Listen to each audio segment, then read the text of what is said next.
Second day നമ്മൾ morning എത്തിയിട്ടുണ്ടായിരുന്നു കേട്ടോ. നമ്മളോട് മോർണിംഗ് വരാൻ പറഞ്ഞിട്ടുണ്ടായിരുന്നു. ഞാൻ വിചാരിച്ചാണ് ആദ്യം മോർണിംഗ് ഇറങ്ങിയിട്ടുണ്ടായിരുന്നത്. പക്ഷേ ബസ്സിൻ്റെ വളരെ വേഗത കാരണം അവിടെ നേരത്തെ എത്താൻ പറ്റി. പിന്നെ നമ്മൾ ഫുഡൊക്കെ ഓരോന്നായിട്ട് റെഡിയാക്കി തന്നിട്ടുണ്ടായിരുന്നത് ഇങ്ങനെ എടുത്ത് വെച്ചു. പിന്നെ ഓരോരുത്തരായിട്ട് വന്നപ്പോൾ നമ്മളിങ്ങനെ കൊടുത്തു തുടങ്ങിയിട്ടുണ്ടായിരുന്നു കേട്ടോ. നമ്മൾ ഫുൾ ടൈം ഒന്നും ഇവിടെ നിൽക്കേണ്ടി വന്നില്ല. ജസ്റ്റ് ഫുഡ് സെർവ് ചെയ്യുന്ന സമയത്ത് മാത്രമായിരുന്നു ഉണ്ടായിരുന്നത്. നല്ല ഫുഡ് സെർവിങ് കഴിഞ്ഞപ്പോൾ ഞങ്ങൾ നേരെ ക്ലാസ്സിലേക്കാട്ടാണ് പോയത്. അവിടെ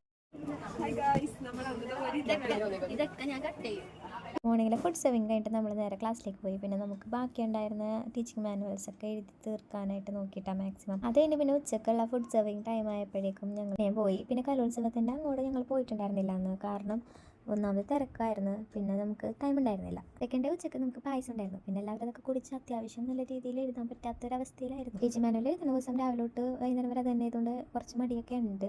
അതിൻ്റെ ഒരു കുഴപ്പവും പിന്നെ പായസം കൂടി കുടിച്ചുകൊണ്ട് കുറച്ചധികം മടിയായി. പിന്നെ കലോത്സവത്തിന് വീഡിയോ ഒന്നും എടുക്കാൻ പറ്റാത്തതുകൊണ്ട് ആണ് അതിൻ്റെ വീഡിയോ ഒന്നും ഇല്ലാത്തത്.